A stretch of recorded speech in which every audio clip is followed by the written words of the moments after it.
Kita akan membahas fungsi vitamin K. Fungsi vitamin K ada 5. Yang pertama, dapat memelihara kadar normal faktor-faktor pembeku darah yang disintesis oleh hati. Yang kedua, berperan dalam sintesis faktor kedua yaitu protombin. Yang ketiga, sebagai komponen koenim dalam proses fosforilasi. Yang keempat, vitamin K dapat dipercaya mengatasi lingkar mata hitam. Yang terakhir, vitamin K juga penting untuk pembentukan tulang.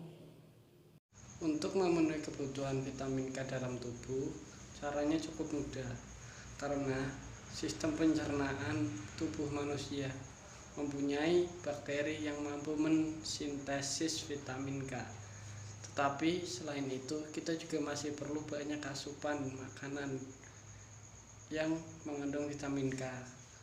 Makanan itu contohnya adalah sayur-sayuran hijau seperti kol atau hati, daging sapi, susu sapi, bahkan yogurt atau teh hijau juga bisa untuk membantu memenuhi vitamin K dalam tubuh kita.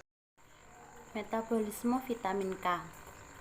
Penyerapan vitamin K dipengaruhi oleh faktor-faktor yang mempengaruhi penyerapan lemak, antara lain cukup tidaknya sekresi empedu dan pankreas yang diperlukan untuk penyerapan vitamin K. Hanya sekitar 40-70% vitamin K dalam makanan dapat diserap oleh usus.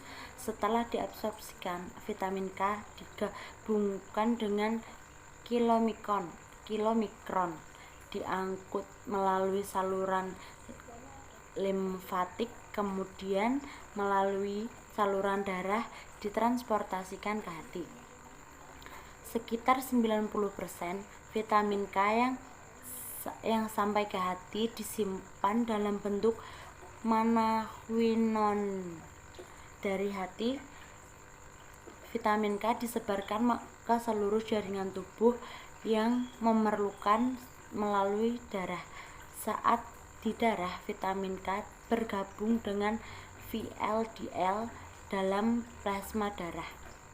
Setelah disirkulasikan berkali-kali, vitamin K dimetabolisme menjadi komponen larut air dan produk asam empedu terkonsumsi. Selanjutnya, vitamin K diekskresikan melalui urin dan feses.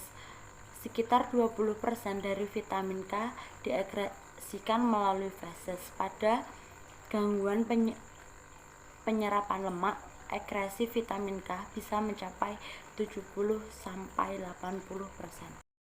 Ya, perkenalkan, nama saya Samara Kolansepda. Di sini saya akan menjelaskan tentang kekurangan dan kelebihan dari vitamin K. Nah, kita mulai dari kelebihan vitamin K. Perlu kita ketahui sebelumnya, batas vitamin K dalam tubuh kita dalam sehari itu hanya 500 mikrogram. Nah, jadi jika kita kelebihan mengkonsumsi vitamin K dari batasan 500 mikrogram tadi, itu akan menyebabkan gangguan pada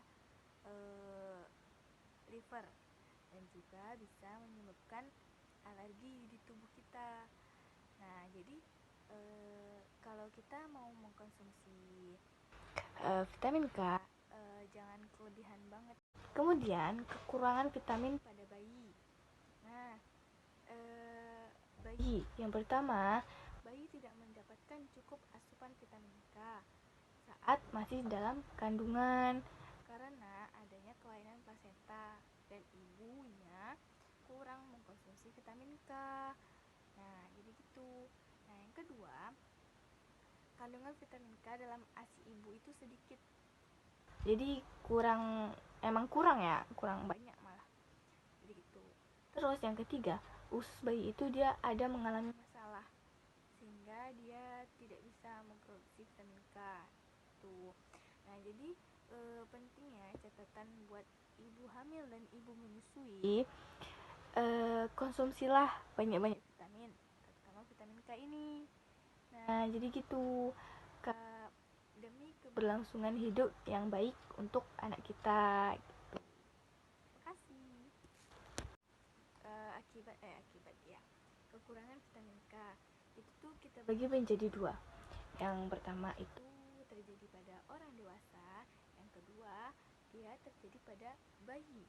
Nah, untuk yang orang dewasa, jika dia mengkonsumsi vitamin K itu kurang, maka pola makannya pun tidak baik, tidak teratur, buruk. Gitu. Jadi makanya dia tidak mengkonsumsi vitamin K. Nah, yang kedua, seseorang itu mengkonsumsi obat pengecer darah.